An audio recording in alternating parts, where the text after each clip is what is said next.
کی دوا تیری ہر ہر ادا، راحت قلب و جاں ہادیوں مقتدا، اپنے غم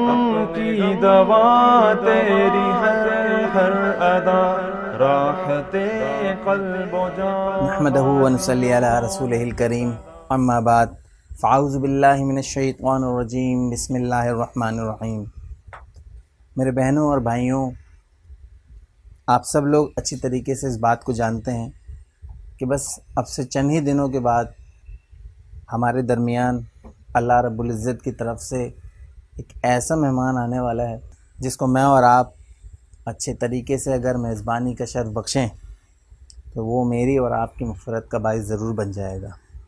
جی ہاں، میرے خیال میں یقیناً آپ نے اس بات کو پہچان لیا ہوگا،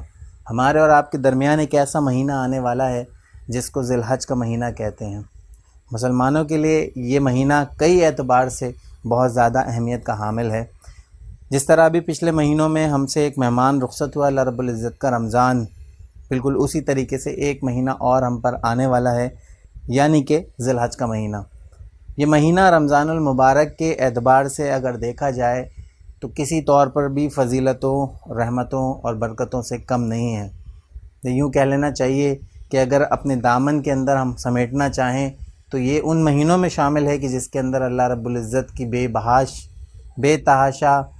انگنت نعمتیں ہم پر نازل ہو سکتی ہیں۔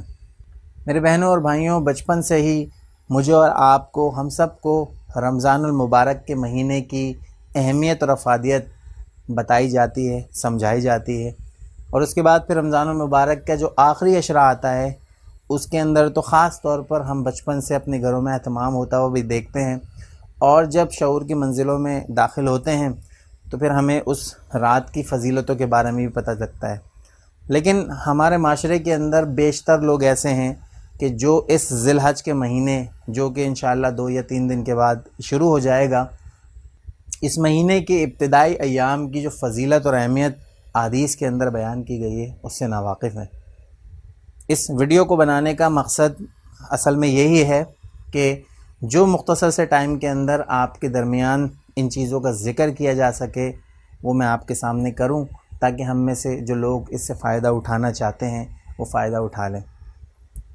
ہم اگر احادیث مبارکہ کا مطالعہ کریں تو ہمیں یہ بات پتہ لگتی ہے کہ نبی کریم صلی اللہ علیہ وسلم نے ذی الحج کے اس ابتدائی 10 ایام کو انتہائی اہمیت دی، اور مختلف احادیث اس بات پر گواہ ہیں کہ نبی کریم صلی اللہ علیہ وسلم کا خود بھی ان 10 دن کے ایام کے اندر بہت زیادہ عبادت کا معاملہ ہوا کرتا تھا، اور ساتھ ساتھ آپ اپنی امت کے لیے بھی یہ نصیحت کیا کرتے تھے۔ جس طرح رمضان المبارک کا آخری عشرہ اور اس آخری عشرے کی جو 5 راتیں ہیں وہ اپنی اہمیت کے حامل ہیں، بالکل اسی طریقے سے پورے سال کے اندر آنے والے یہ ابتدائی 10 دن جو 1 ذی الحج سے شروع ہوتے ہیں اور 10 ذی الحج یا ایام تشریق تک جاتے ہیں، ان دنوں کو بہت زیادہ اہمیت حاصل ہے۔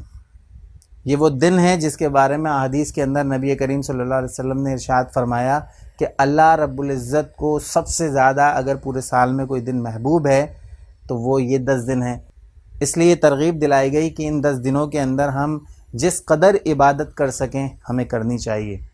سوال یہ پیدا ہوتا ہے کہ کیا ان 10 دنوں کے لیے کوئی مخصوص عبادات بتائی گئی ہیں؟ نہیں، بالکل نہیں۔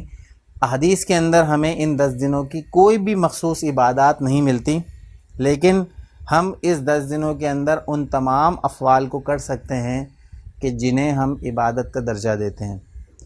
نمازوں کا اہتمام، فرائض کے علاوہ نوافل کا اہتمام کیا جا سکتا ہے۔ اللہ رب العزت کے قرب کو حاصل کرنے کے لیے بہترین ذریعہ روزے رکھے جا سکتے ہیں۔ ذکر و اذکار کی ایک روٹین بنائی جائے کہ جس سے عام دنوں میں ہم محروم رہتے ہیں۔ احادیث کے اندر مختلف صحابہ کرام کے حوالے سے مختلف آثار ہمیں یہ ملتے ہیں جس سے پتہ لگتا ہے کہ صحابہ کرام ان خاص 10 دنوں کے اندر تکبیرات کا اور اللہ کی کبریائی اور بڑائی بلند کرنے کا اہتمام کیا کرتے تھے۔ حضرت عبداللہ بن عمر اور حضرت ابو ہریرہ رضی اللہ تعالیٰ عنہ کے بارے میں آتا ہے کہ آپ دونوں حضرات ان 10 دنوں میں، جب یہ 10 دن شروع ہوا کرتے تھے تو بازاروں میں نکل جایا کرتے تھے اور بآواز بلند اللہ رب العزت کی تسبیحات بیان کیا کرتے تھے۔ دو بڑی آسان سی تسبیحات ہیں، میں آپ کے سامنے ذکر کرتا چلوں۔ ایک تو تسبیح ایسی ہے کہ جو آپ عید کے موقع پہ بھی اور بقرعید کے موقع پر بھی سنتے ہیں، اللہ اکبر اللہ اکبر لا الہ الا اللہ واللہ اکبر اللہ اکبر وللہ الحمد۔ اور دوسری تکبیر اللہ اکبر کبیرہ والحمد للہ کثیرہ وسبحان اللہ بکرۃ واصیلا۔ اور بھی کئی تسبیحات ہو سکتی ہیں، سبحان اللہ وبحمدہ عدد خلقہ ورضا نفسہ وزینت عرشہ ومداد کلماتہ۔ یعنی احادیث کے مطالعے کے مطابق ہمیں یہ بات پتہ لگتی ہے کہ اللہ رب العزت کو ان 10 دنوں کے اندر اپنی کبریائی اور بڑائی سے بڑھ کر کچھ محبوب نہیں ہے۔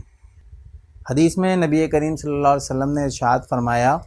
کہ ان 10 دنوں کے اندر جو بھی عبادت کی جاتی ہیں، اللہ کا ذکر کیا جاتا ہے، اللہ تعالیٰ کو وہ عبادات کسی بھی عمل سے بڑھ کر عزیز نہیں ہیں۔ صحابی میں سے ایک صحابی نے سوال پوچھا کہ یا رسول اللہ صلی اللہ علیہ وسلم کہ ایک شخص جو اللہ کی راہ میں شہید ہو جاتا ہے، کیا اس کا عمل بھی اللہ رب العزت کو اس سے بڑھ کر محبوب نہیں ہے؟ تو نبی کریم صلی اللہ علیہ وسلم نے کہا ہاں، اس شخص کا عمل بھی اللہ رب العزت کو اس عبادت سے بڑھ کر محبوب نہیں ہے، سوائے اس شخص کے کہ جو میدان جنگ میں جاتا ہے اور جانے کے بعد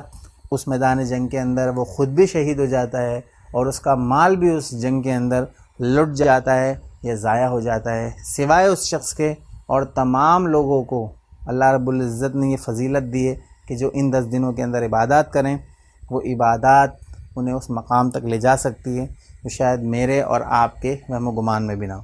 چند ایک اعمال ہیں جو ان دنوں میں کرنے والے ہیں۔ میں پچھلی ویڈیوز میں بھی قربانی کے حوالے سے کئی باتیں کر چکا ہوں، اس لیے اس کی ڈیٹیلز میں نہیں جاؤں گا، مختصراً بس بات کروں گا کہ اللہ رب العزت نے جو بھی آپ کو استطاعت دی ہے اس کے مطابق آپ قربانی کریں، نہیں دی تو اپنے دل میں یہ نیت ضرور رکھیں، انشاءاللہ تعالیٰ اللہ تعالیٰ مسبب الاسباب ہے، وہ کہیں نہ کہیں سے رستے بنا دے گا۔